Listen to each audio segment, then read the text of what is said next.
Welcome to the DL Boxing Podcast. I am your host, Coach D, along with co-host Neighborhood Hero Ryan Rios and Bad Chaz, where we talk about the sport you and I love, boxing. Well, guys, welcome back to another episode. How you guys doing?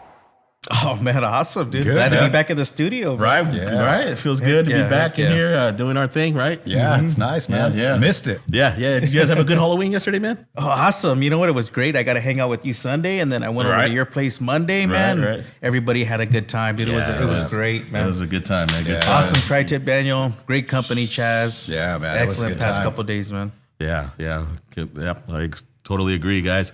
Well, let's do our thing, and let's recap last week's fights, guys. Well, we're going to start off with a congratulations to Federico Pacheco. He won his pro debut at heavyweight. Yes. Oh, nice. He scored a decision win over Josue Vargas. Federico Pacheco came to light or to our attention when we interviewed Jose Benavidez Sr. back on episode 8. He was big on him, and we could see, we're going to follow his career. So we're letting you guys know that he's won his first fight. And congratulations to Federico. Congratulations, Pacheco. Yeah, awesome. Good job, senior. All right, guys, moving on to the DAZN card. To the main event there, we had the return of undisputed lightweight champion Katie Taylor defending her undisputed title against Karen Carabajal. She scored a unanimous decision win. Bad Chaz, how'd you see that fight, man? Oh, you know what, man? It was a nice fight to watch. Katie Taylor, she kind of managed to kind of go in and then come out. I mean, she got caught with, a couple punches, maybe more than I wanted to see. But you know what? She was able to get the victory. It seemed like, it took, it cost her a punch to get inside, but she was able to kind of let off more punches, landing some of the cleaner shots. Yeah, Carabajal was undefeated coming into the bout, so she was no slouch. So she really tested Katie in the fight, right? Neighborhood Hero, how'd you see Katie Taylor performance? You know what? I thought she looked good. You know what I mean? But what I'm excited about is her having that rematch with Serrano. Me too, man. Right, and then it's gonna go back to Scotland, right? Or was it Ireland? Ireland. There you go, yeah. Ireland, Yeah. and it's gonna be like just a crazy venue. You know what I mean? So that's what I'm looking forward to now. Yeah. She got that fight out of the way.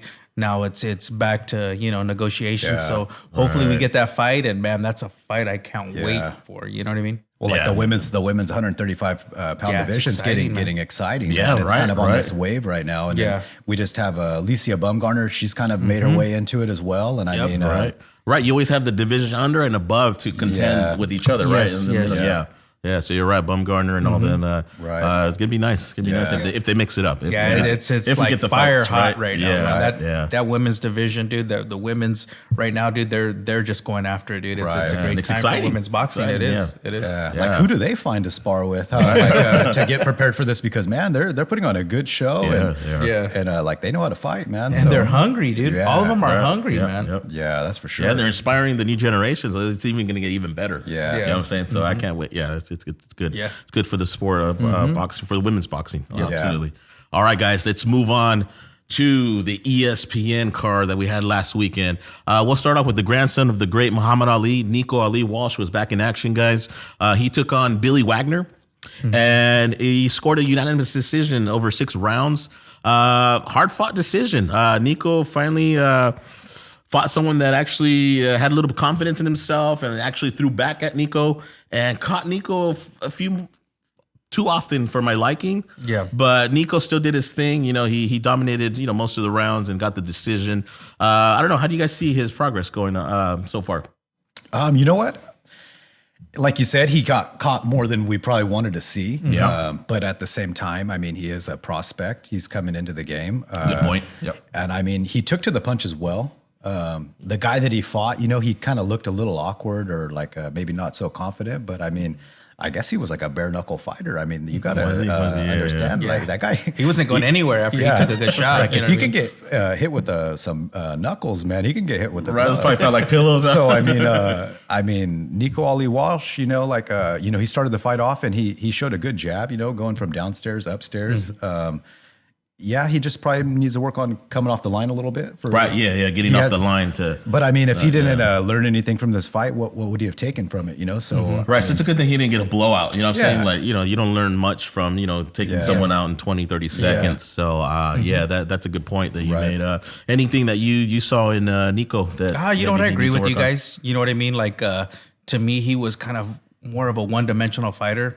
It seemed like he went in there to be a crowd favorite. He wanted to get a knockout. He wanted to keep building that resume. Right. But it was good for him to get tested. It was good for him to take a shot because now we all can see because he took 2-3 good shots. Yeah, like clean shots. Yeah. And so once Wagner got that confidence that you said he lacked in the beginning, he's like, I can hit him with the 1-2, and then he just started throwing them and then landing most of the ones he threw. So if anything, that was a learning experience that you guys said because if you don't learn and you're just knocking these guys out it's once you get in there with a great seasoned fighter, he might pick you apart if you just have that one shot. Right. He might, find it and just, time you and that's it. So I totally agree with you guys. So now they have something to go, back to the drawing board, right? And back in the gym, right? To work on, something, once they watch that tape over. Yeah. So, but congratulations to Nico Ali Walsh. He earns another victory by unanimous decision. Also on that undercard on the ESPN card, we had Tulsa's own Richard Torrez Jr.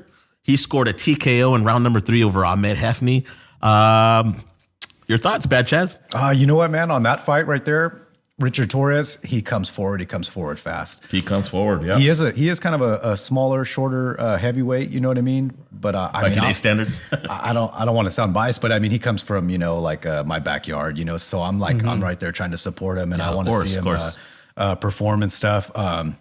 Like I said, he comes forward fast. He delivers these power punches. He kind of almost overwhelms his opponent with these punches and creates them to make a mistake. To where he can land a shot that hopefully puts these guys on the canvas and stuff. Yeah. I think that he might have his hands open a little too far wide, where he might catch something down coming the road. back from the receiving end. Or maybe he needs to kind of get his head off the line. But other than that, I think he had a good performance. I think the referee was maybe a little too over the top, kind of stepping in, or early stoppage. Good point. Yep. There almost looked like a point where the referee even almost was going to get punched because he was just kind of he was too poking involved. his hand in there too much. Yeah, too involved. So other than that, you know what I mean? I congratulate Richard Torrez. Yeah, and I agree. His come forward style. It almost seemed like, even like you said, he mentioned his aggressiveness. It was almost, to me, almost looked like a negative, to where he was almost smothering his own punches. He was being a little bit too anxious with his attack. Mm-hmm. And like you said, he left his hands. The one that wasn't punching would be down here. You know what I mean? So he needs to tighten up his guard and get off that line. Right. Another thing I noticed is, just for my liking, he's a little bit too bulky. Maybe he could lose a little bit of that muscle, just a little bit. Mm-hmm. That would make him just that much better, in my opinion. But overall, I think he did well. You know what I'm saying? They're up in the competition, so he's going more rounds. I would love if the referee would let him finish, conclusively the fight, because that's still a learning experience that he needs to gather early in his career. What do you think, Neighborhood Hero Ryan Rios? When you talk about muscle, I mean, look at the way he trains. I mean, he's not a normal guy who's in the gym. He's out there in the fields, man. Yeah. He's picking up these blocks. He's breaking up concrete. Right. Like he's just doing old school things, and maybe that might be building that muscle for him. But it's just great to see. Yeah, you know what I mean? Like that's something you don't see very often, and when you do, you got to respect it. Yeah. You know what I mean? But I totally agree with, like pros to amateurs is a huge step, you know what I mean? And he has a great amateur pedigree. You guys all know he was, a silver medalist.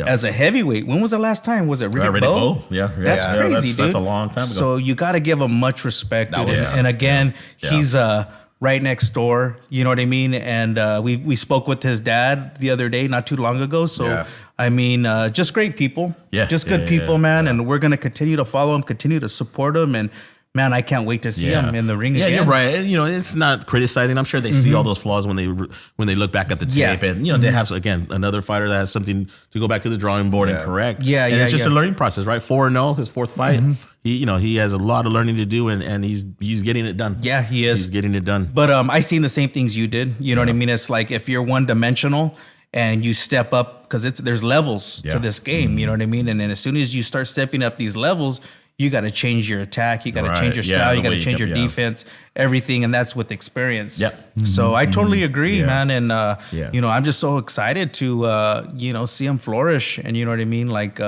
he's gonna be a great guy to keep your eye on, you know. Yeah, so, of course. Yeah, and you know, and it was good to see him go 3 rounds, right? I think that's the longest. Yeah. Longest, yeah. Yeah, and his stamina looked pretty good still. You know, he wasn't really huffing and puffing. So, you know, that's a good thing. That's a good sign, you know. I mentioned the muscle thing, but yeah, he still has good stamina. Well, now that you mention it, we went to his first fight. Yeah, we went to his debut. Yeah. And I remember we kind of snuck up a little bit in the first row, me and Chaz. Right. And that was some of the loudest punches I've ever. When he hit his opponent, you just see like sweat, blood, spit, like mist in the air. So I mean, this guy has power. Like this guy is just relentless, and we got to see that firsthand. And we were just like blown away. I even think this guy got some blood on his shirt. Remember? That was a great experience, by the way, though. Going back to the, you know, him being the silver medalist, and you said, who was it? The name that you mentioned that was the last one to do it? The last time that was in like the late '80s. Exactly. And I mean, this guy's 20 minutes away from us. You know what I mean? And we got a heavyweight in the Valley doing great things. And I mean, if some of you viewers are from the same area, pay attention to this guy. Follow him on Instagram. I mean, support him, and I mean, watch his next fight because he's a fan favorite the way he comes forward. Yeah. So congratulations, Richard Torrez Jr. on a well-earned TKO victory. Yeah, congratulations. All right, guys, moving our attention to the main event on the ESPN card was the return of Vasiliy Lomachenko taking on Jamaine Ortiz, guys. What a fight. Yeah, it was. Lomachenko earned a close, unanimous decision. Just a beautiful fight, beautiful fight of footwork, angles, combination punching. Neighborhood Hero Ryan Rios. Let us know. I agree. You know what I mean? I feel like Jamaine Ortiz, dude, was like somebody that wasn't really known. Right. But I mean, he was undefeated. Right. You know what I mean? But just the way he took away Loma's angles were just impressive. You know what I mean? Right. And typically Loma's kind of a slow starter, but I mean, it even took him longer to figure out Ortiz. Yeah. And, once he kind of like Loma kind of got comfortable, he started doing little things different. He had to punch a little harder, think a little smarter, just work a lot harder than normal, dude. But he came through, man, and he put on a good performance. But I credit Ortiz because he's making that division even more exciting now. Because he's a great boxer. Great boxer. Combination boxing to the body, to the head. He looked great, man. He surprised me. He did. And credit Loma, though, because Ortiz looked so much bigger than him, didn't he? Yeah.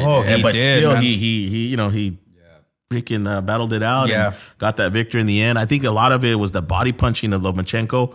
That paid dividends, slowing down Ortiz a little bit and just wanting it more down the stretch a little bit. Yeah. I think the experience played a big part. Exactly. Lomachenko knew how to kind of pull it out at the end, but Ortiz, man, he impressed me. Yeah, he's gonna be trouble for anybody at the 135 I agree. division. What do you think, Bad Chaz? You know what? I'm just a fan of Lomachenko, just watching him use his feet. But like you said, like Ortiz, he just was able to kind of trouble Lomachenko a little bit by, kind of preparing probably for what Lomachenko was going to bring to the table with, kind of off-stepping to the side and creating those angles. Yeah. But nonetheless, Lomachenko was kind of able to adapt, you know what I mean? And kind of still come out victorious. Yeah. I think that it just shows, that he's one of the best to do it, man. Like he has awesome feet work, man. He's just a dancer, bro. Like, and I mean, I love watching him just train, like a motivational person. Like, he does some incredible Dude, things. he's just like a matador. You know what I mean? He goes in that ring. He's just, to me, he's just like a matador, man. He's just. He like holds his breath under the water for like 4 minutes. Yeah, like, he went to war. Like, it's just like, man, like he's just a winner in my book. Like,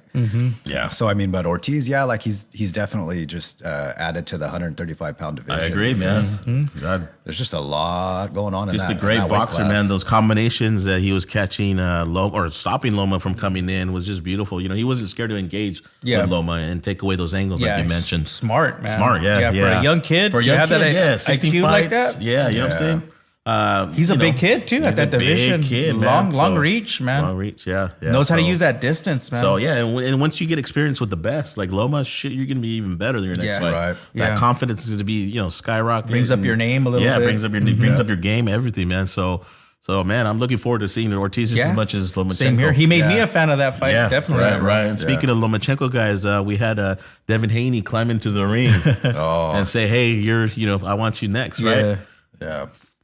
Haney looked huge, man, didn't he? He did. So, I mean, I was thinking, like the last time we talked I thought Haney would go up, but he must have seen something in that fight to want to go out there and, call out Loma. He kind of called out Loma hey, let's get it done. Yeah. You agreed to my terms and we'll get it done. And Haney is one of the very few fighters right now making fights happen, like wanting to fight the best, and he paved his own road, man. He took short money going to Australia to fight Kambosos, and he had to do it again, because of contractual.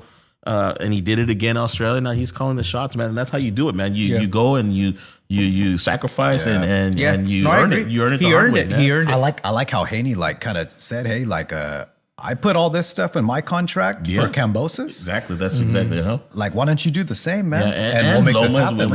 Kind of I've been there, done that already, and I'm the younger cat. You do it, and we'll honor the fight. And Loma was, you got it. Right? He left him almost with no options. Yeah, you know what I mean? And like I said, Loma is all for it. Right? And the thing is with Loma, it's not about the money, man. Yeah. It's not about the fame anymore. He has that. Two warriors, man. It's the glory. It's about the belts, man. And it's about the glory, bro. He's a warrior. What else can you want? Right. You know what I mean? Let's get that fight done and let's go. Great example for your Tank Davises, your Ryan Garcias, your Spence, Crawfords. Your Crawfords. Come on, guys, man. So we applaud Haney, we applaud fighters like Loma because they're gonna get it done, and I can't wait to watch that fight, man. Yeah, man, I'm excited. I'm excited. Yeah. Awesome, guys. All right, guys, let's move on to the DAZN main event. What a barn burner it was. We had William Zepeda take on JoJo Diaz. Zepeda earning a hard-fought, unanimous decision. Neighborhood Hero Ryan Rios. How'd you see it, bro? Man, you know what? I was bummed out because you guys all know I'm a big JoJo fan. You are? You know, I met JoJo at a fight in LA, man, and he was just like a buddy of mine. I kind of sat a couple seats next to him, and that person wasn't there. So for the longest time, I'm just bullshitting with JoJo. Cool cat. And dude, he wasn't even like a celebrity, dude. He was more like just a buddy, just a friend, dude. Just seen him in the bathroom, seen him in the snack bar, just made a huge impression on me, man. So, I'm just like a huge JoJo fan. And when this last fight was Zepeda, dude, I was just rooting for JoJo, and Zepeda, man, was just like a machine. Machine, man. When he threw punches, it wasn't just one, it wasn't just two, it was like 5 or 6 at one time.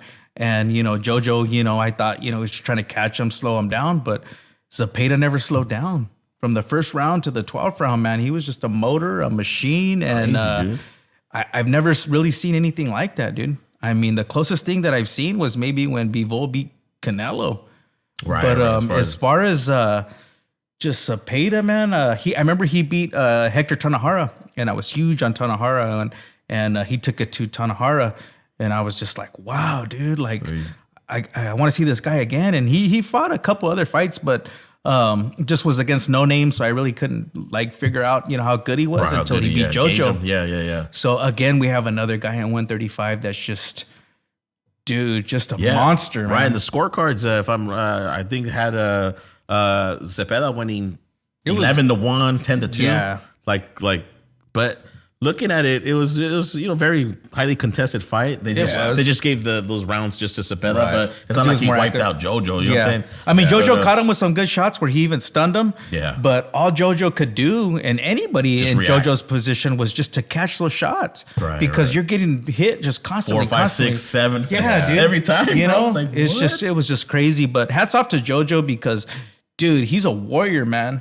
He took some shots and he hung in there, dude, and he was still firing back. Yeah. So shout outs to JoJo, man, and William Zepeda, though. Dude, he's going to be a force in that division, man. Well, don't fail to mention, too, Zepeda, he got the copy box record for 1,536 punches thrown in the lightweight division.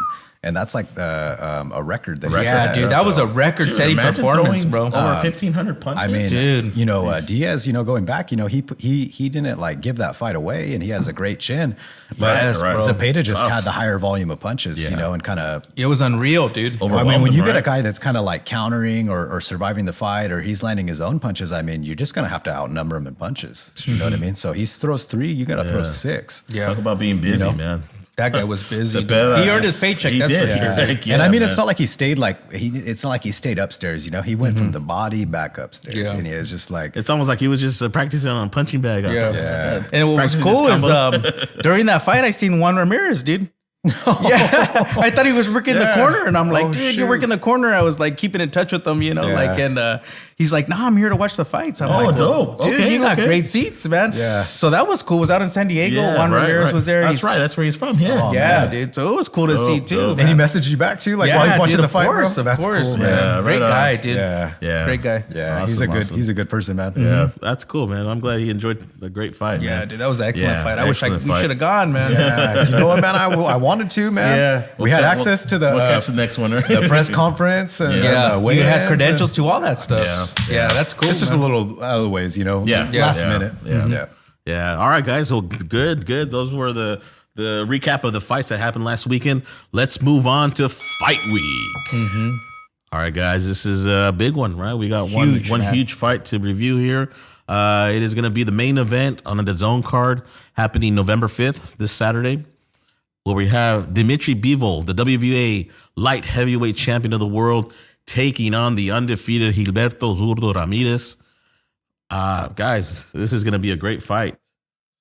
Who wants to take on this? What do you guys think? I don't know where to start, man. Like Canelo kind of brought Bivol up, man. Like he kind of made his name like this big name, and it's kind of helped kind of like discover Ramirez, Zurdo. We've been watching him and kind of paying attention to some of his other fights. But I mean, you know, then after we made a little field trip down there, you know, guys, meet him, and we went down there, and he was just this big masculine dude, but just this nice person that we got to meet. And I mean, it's just kind of, it's brought this whole fight just that much more meaning for me to watch. And of course, another reason I like boxing, man. I don't know. I don't really know how to gauge it as far as him versus Bivol. I'm kind of leaning towards Ramirez this time, man. You have to, man. Yeah. Like, just... What do you guys think? Yeah. Well, I'm going to be honest. When we first saw, I think it is in the last fight, Zurdo Ramirez, I think his last fight was when he stepped up to the light heavyweight for 175 for the first time. Yeah, because he has a title in the other division. Yeah, right. So this was his first time at 175 fighting, and he looked good. You know, he got the victory. But in my mind, and I believe I was telling my brothers, I'm like, you know, I think he needs a couple more before he challenges, you know, the champions of the division, you know, which is Bivol, Beterbiev, and, you know, but... You know, these fighters, they're like, hey, well, I'm ready. And Zurdo feels he's ready. So I'm going to give him the benefit of the doubt on that. Totally different fight from Bivol Canelo. Obviously, Zurdo has the height, the reach, the size. Just, you know, he actually makes Bivol look more like Canelo. You know, you know what I'm saying, as far as size differences. So that's going to be interesting to see how that plays out. I'm cheering for Zurdo all the way, of course. But Bivol is going to be tricky, and we'll see how that unfolds. Neighborhood Hero Ryan Rios, what do you think, man? Yeah, you know, I've been following this fight from the last couple weeks, and you know what? Their team is just impressive, man. There's like a good 10 of them, dude, and they're all like chanting, you know, like one goal, one mission. You know what I mean? I mean, it's just impressive, dude, just to see the way they train, you know, and they all think, you know, that they're all on the same page, dude. They all have a job, dude. They're all like fighting for each other, dude, and it's just a great time in boxing, dude. And to see that camaraderie, dude, is just excellent, dude. You know, I'm actually looking forward to this fight more than I was looking forward to the Canelo Bivol fight. Yeah, same here, dude. Zurdo, bro. Honestly, dude, like he's probably one of my favorite fighters just because of that personality, like you guys mentioned, dude. Yeah. Super humble, dude. Super humble, yeah. Just nice guy, man. Just works hard. We all seen him train, dude. Like a silent warrior. Huh? Just good. Yep. Yeah, exactly, dude. Yep. You know, just wants to go and do that job. And he went out to Dubai, dude, and he's just on a mission, dude. It's all business. You know what I mean? He's gonna take care of business. And I think this might be the fight of the year, dude. I see it right now, honestly, like a 50-50 fight. Of course. Because it's so close to Bivol's tell. No joke, man. But I feel like, dude, if Zurdo wins, dude, he's going to be the face of Mexico, bro. Yes. He's going to do something Canelo couldn't do. And he's just going to be in superstardom. Superstardom, you're right. You know what I mean? They say it takes a tribe to design a warrior, bro. And Brick House has that right now, that camaraderie and they're all on the same page, man, and they're working together as a team. So that's beautiful. They're in the right hands together. You know? Mm-hmm. Yeah. It's going to be nice to see. Yeah, and you know what? Going back, those guys sparred each other before, Bivol and Zurdo. They did. Yeah, you're right. So you're right. They're somehow acquainted. You know, it wasn't like yesterday. It was a while back. Yeah, but I mean, it's going to be a different ball game. But they're familiar with each other, so it's going to be interesting to see. You know, because they've developed and stuff. So.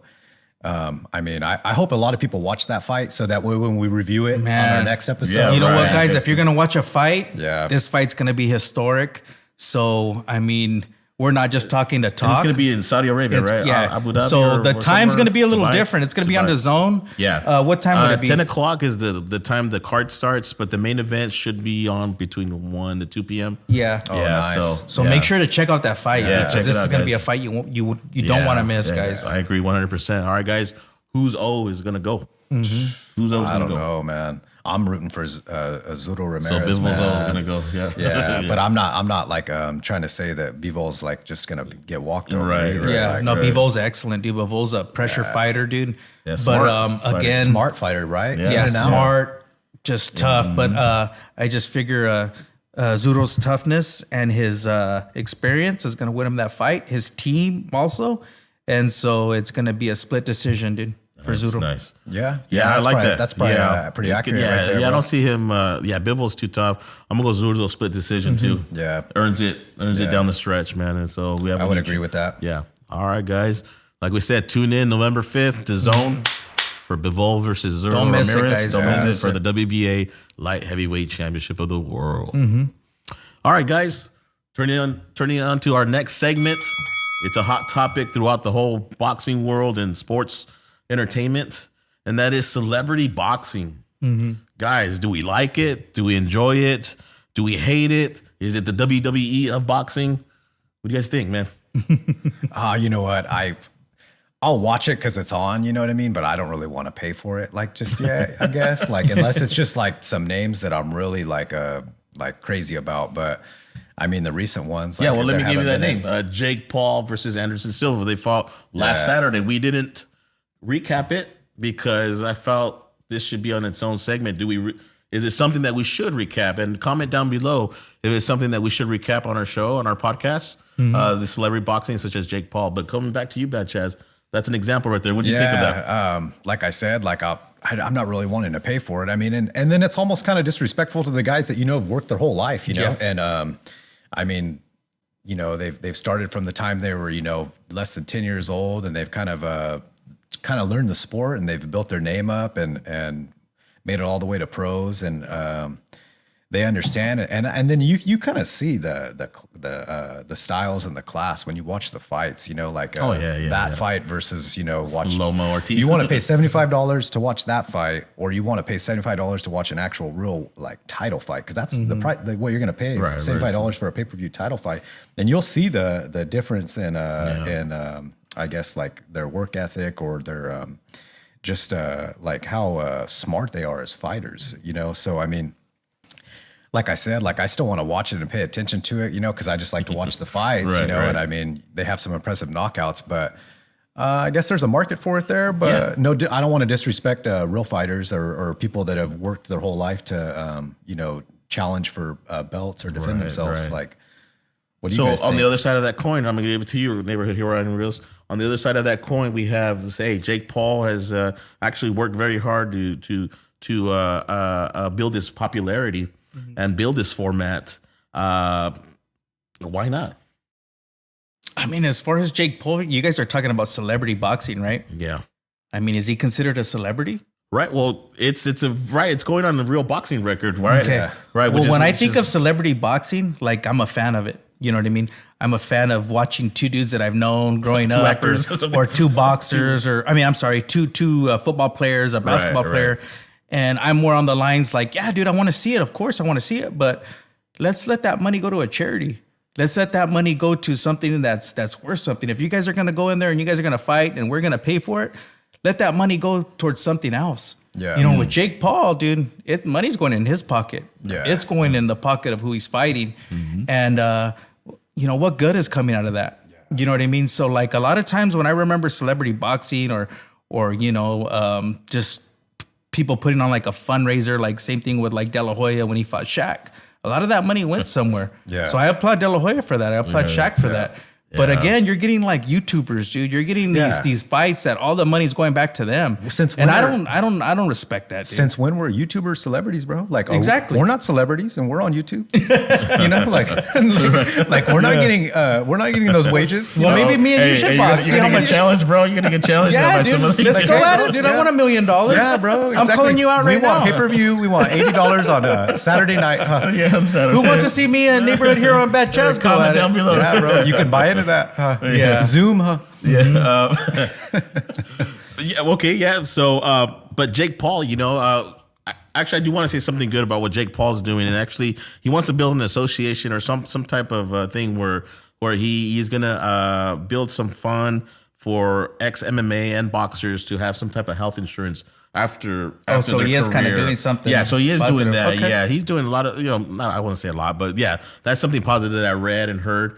You know, all these retired, you know, battle-worn warriors, you know, that you know, after their career is done, you know, they have health issues, right? Head trauma. But on the other side of the token, he's fighting these older cats that he could give some brain damage to. Right. Well, so is he paying for their freaking health benefits? Yeah. Right. Exactly. He's 47. Yeah. It's like I'm peeing on your leg, bro, but I'm telling you it's raining, huh? Yeah. Exactly. So like I'm gonna buy that one. Yeah, bro. Like I'm gonna give you some brain damage, but don't worry, I got a charity that's gonna help you out. Yeah. Well, he's been pushing Serrano. Yeah, he has that. Yeah, that's true. You know, giving her biggest payday ever. You know, yeah, I'm sure she loves him. So, you know, just stuff like that. But the thing is, the thing that I have a hard time with is, or, you know, trying to accept is, are these Jake Paul fights for real? You know, are they legit? Or staged? Or maybe are they staged, right? There's always that doubt. But does it matter if it's just entertainment for people to because there's like you said, there's a market. Does it matter? Yeah. I mean, for us, it does, I guess. Or for me, it does, just because I'm a diehard boxing fan. And like you said, I have a hard time, you know, laying down money for that, even though I'm not gonna lie, I did want to watch it, but you know, thank God there was Lomachenko and DAZN fights on that day. So there is that aspect of intrigue that he brings to the table, right? He does. So the question is if it's legit or not. I mean, does it matter if it's just for entertainment purposes? That's just, you know what I'm saying? I mean, is it good for the sport? Maybe if it brings new fans. You know, they watch Jake Paul and then maybe they saw a real boxer in the undercard, or maybe now they're interested in seeing other boxing. That's a good thing, I guess. You get more eyes on boxing. You know what, you mentioned that you didn't buy it because there was other fights going on.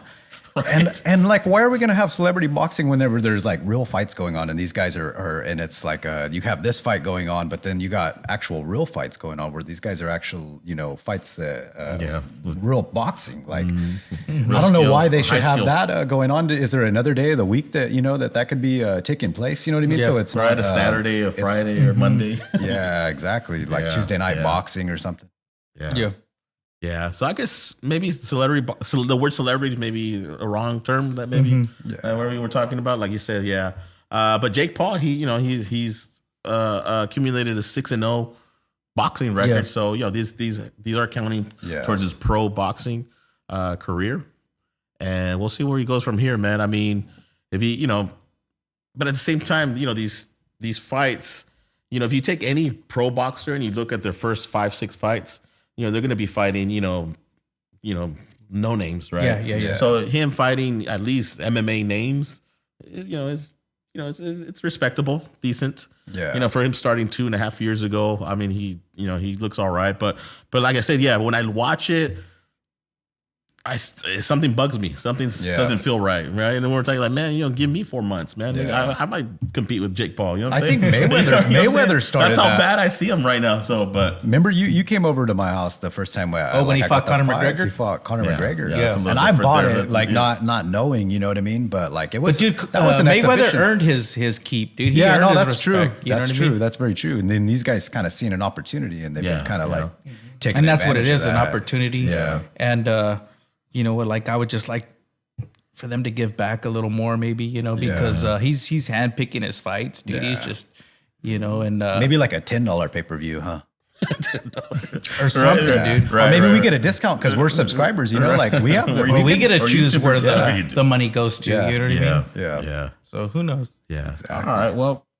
Well, that's our take on that. I guess it's not really for us, right? Yeah. But like you said, there's a market for this, Jake Paul followers, just, and, we can't deny, let's say Jake Paul makes a fight with Nate Diaz. We're going to be like, ooh. Oh, right? Yeah, I'm definitely watching that. I'll go to that fight, dude. Yeah. Huge Nate Diaz. I'm not a big, MMA fan, but the Diaz brothers, man, I love them. See, there's some type of intrigue still, I guess. There is, yeah, dude. so. And of course, dude, I'm part of that Diaz army, so dude, I'll definitely. Or George St. Pierre. Yeah, another good one, dude. But again, he's gonna stay away from those guys. So at the end of the day, Jake Paul is doing his thing, and congratulations. Yeah, I guess so. Congratulations, right? man. Yeah. Anderson Silva, know your hustle, right? Yeah. Hopefully that flash knockdown in the end was, he did catch you off guard. You know what I'm saying? We start questioning all these things, but like I said, I guess as long as you can sleep at night, I mean, right, do your thing, Right, yeah. All right, guys. Well, with that said, comment down below. Do you guys like these fights? Do you think they're staged? Do you think he's good for, Jake Paul is good for boxing? What else? You guys big fans of this type of entertainment? Comment down below. All right, guys. Well, do you have any shout outs you want to give, or just, first of all, I do want to thank our fans. Thank you for your continued support and, continue viewing our videos. We greatly appreciate it. I'll give the microphone to you guys. Anybody else that you guys want to? You got any shout outs? You know what? Again, like you said, our fans, man. Yeah, 100%. You know what I mean? Again, we're, going to have more guests. We're going to have some events. We're going to have a lot of things coming to you guys. So just stay tuned, Yeah, that's for sure, man. Yeah, thank you very much for making the comments and just the people who like to watch the show, Stay tuned for the next one. Mm-hmm. Yeah, absolutely. All right, guys. Once, like always, thanks the sound guy, Rob. Thank you, Rob. Cameraman, Liam. Thank you so much, guys. With that said, I am Coach D. This is Neighborhood Hero Ryan Rios. Bad Chaz. And we're out.